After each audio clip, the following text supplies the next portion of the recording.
Hello guys, so magagamot tayo ngayon ng inahin. Medyo kasi mahina yung gatas niya. So, yun ang gagamutin natin. So, tingnan ninyo ha. Tatry kong pisain itong kanyang dede. Dapat kasi pupuransit to kahit papaano eh. Ayan o, tingnan mo ang gatas ninyo. Hindi napuransit. Yun lang gatas niya.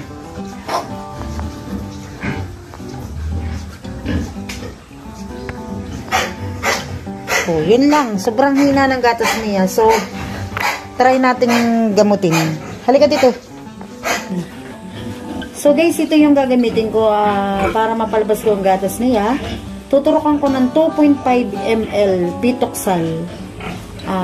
Ayan. Tapos, after 5 to 10 minutes, tuturukan ko naman ng DCN. So, ito muna, 2.5 ml.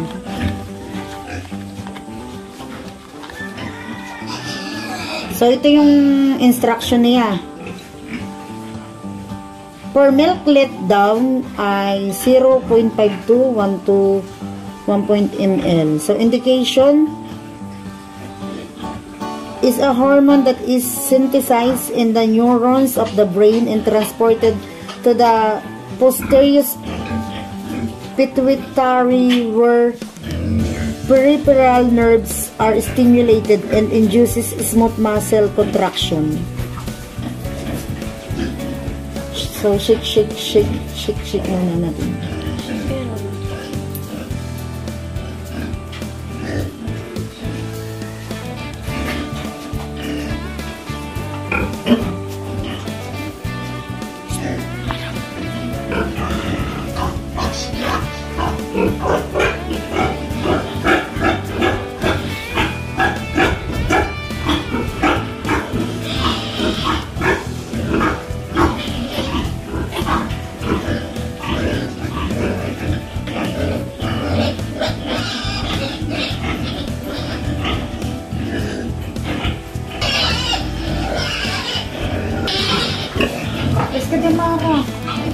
Umalis ka din yan.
Ito ang pagkain. Salit pa naman.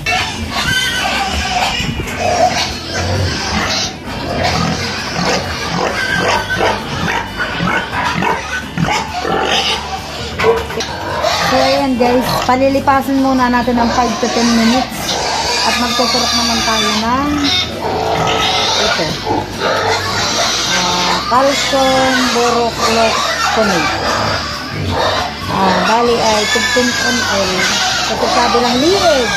Tapos pag hindi pa siya nagkagatos ng marami at hindi pa rin napuransit bukas, uulitan ko naman ng 30 ml. 10 sa sabi lang liig at 10 sa lipa.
taubos.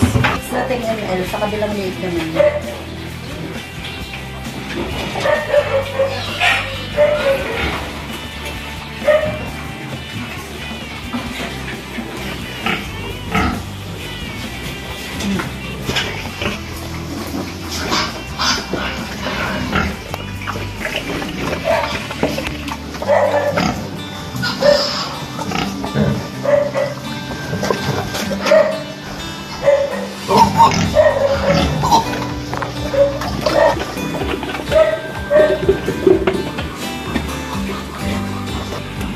So, ayan guys, naturukan ko na siya ng Pitoxal, 2.5 ml.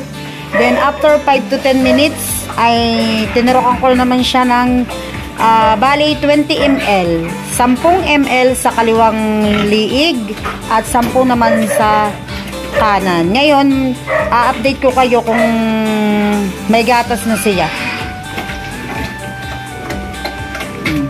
Diba? Guys, ayan guys, oh, effective oh guys.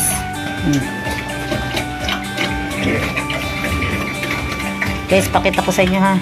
Ayan guys. Oh, guys! Thank you guys. Yun lang guys.